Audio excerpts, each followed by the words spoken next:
Welcome back.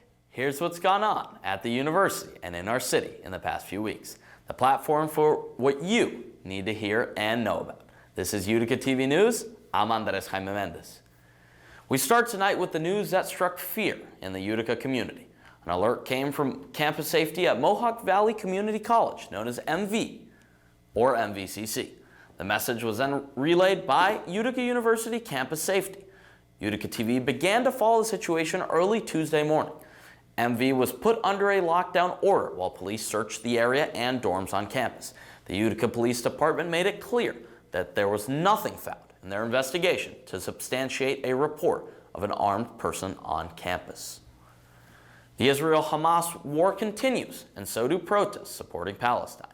In case you haven't seen, such protests have gone on around cities in the U.S. and nearby universities. One such march occurred in downtown. Utica University student Ria Judah sent in video of the event. Protests can be seen holding Palestinian flags and signs and chanting "Free, Free Palestine." Now back to a topic that has caused controversy among the student body. Remember the announcement about how you would have a hold placed on your account if you didn't complete your vectors?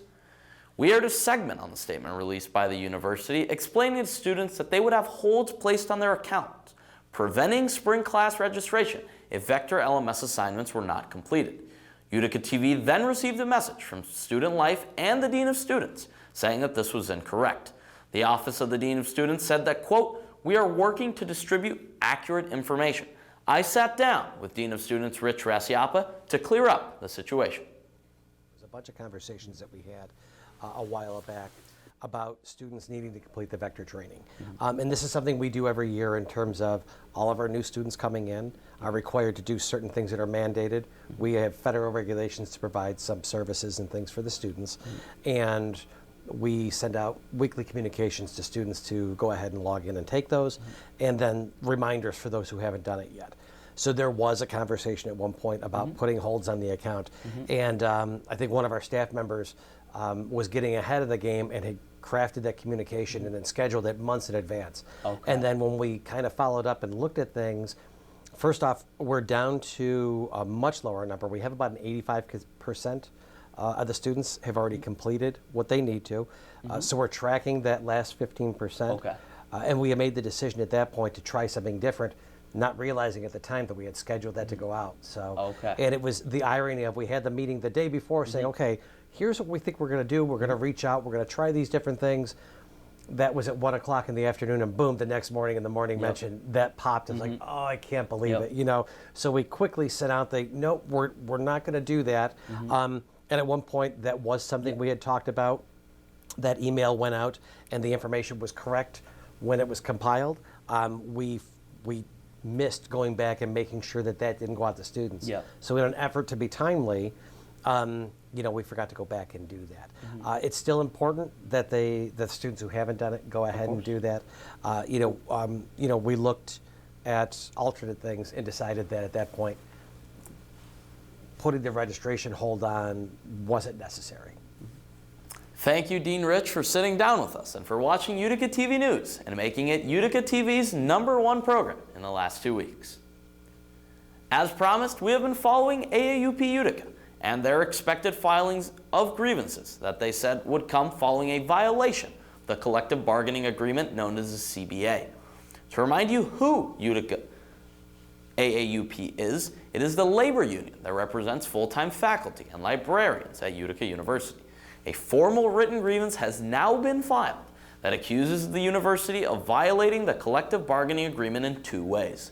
The union's Instagram had given a preview of what could come in the formal grievance just a week ago by including the hashtag immigrants' rights in a meme that referenced their escalation of the grievance. All information came from an article from the Tangerine and AAUP's Instagram. The Tangerine noted that the grievance was not limited to just 2 articles of the CBA. The reason for the grievance is because the university informed a faculty member that their employment contract would be terminated. According to AAUP, the interim provost and VP of Human Resources attempted to get around the reappointment of said faculty member because of their citizenship status. The union finished off by explaining that the university had violated both Article 8 and Article 5 of the collective bargaining agreement. AAUP also added that there are state and federal laws that protect employees from discrimination based on citizenship status.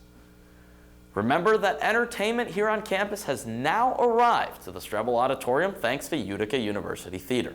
The Into the Woods musical premieres tonight, November 9th at 7:30 p.m. and continues with showings at the same time on Friday and Saturday. The showtime for Sunday will be at 2 p.m. The play is directed by fine arts lecturer Dennis J. Clark and musically directed by Jared McFarland. To get your $5 tickets as a Utica student, scan the QR code on your screen right now or contact Laura Salvaggio at lmsalvage@utica.edu. Are you wondering how the new Wynn Hospital downtown will work? Well, the first thing to note is that the Wynn Hospital will be used instead of the hospital across from campus, St. Elizabeth St. Luke's. During Halloween weekend, ambulances spent the entire day transporting patients from St. Elizabeth St. Luke's to Wynn. Former Utica TV News reporter Thomas Caputo described in the Daily Sentinel that this transport process was not finished until late in the afternoon. I spoke to people part of the operation that remains at St. Elizabeth St. Luke's off camera and learned the following. The professional active building remains active, and there are still providers offering their services. One thing is clear though, with all hospital patients now moved, the Wynn Hospital is now the present for the Mohawk Valley Health System. Speaking of what is here to stay, the Romano Executive Lecture Series has kept going strong this semester. The speaker last Thursday was 08 grad Vinny Rinaldi, who was the head of media at the Hershey Company. He shared many of his life and career learnings and explained his journey through many different companies. The event took place in the Downtown Business School at the Clark City Center. Remember that spring and even summer registration is now open. If you need help registering for classes, you now have options for how to get it done. The first option is to schedule a meeting during a specific time with your success coach via the Navigate app or their individual calendars. If it's difficult to find time in your day, then next Monday, November 13th, success coaches will be outside the CAF to help you get the classes you want. Remember to watch as coverage continues on major events, city updates, and what's happening on campus. Tomorrow, Friday, November 10th, is the second Utica open house of the semester, so be sure to keep an eye out for that. Thank you for watching Utica TV News. I'm Andres Jaime Mendez. Have a good evening.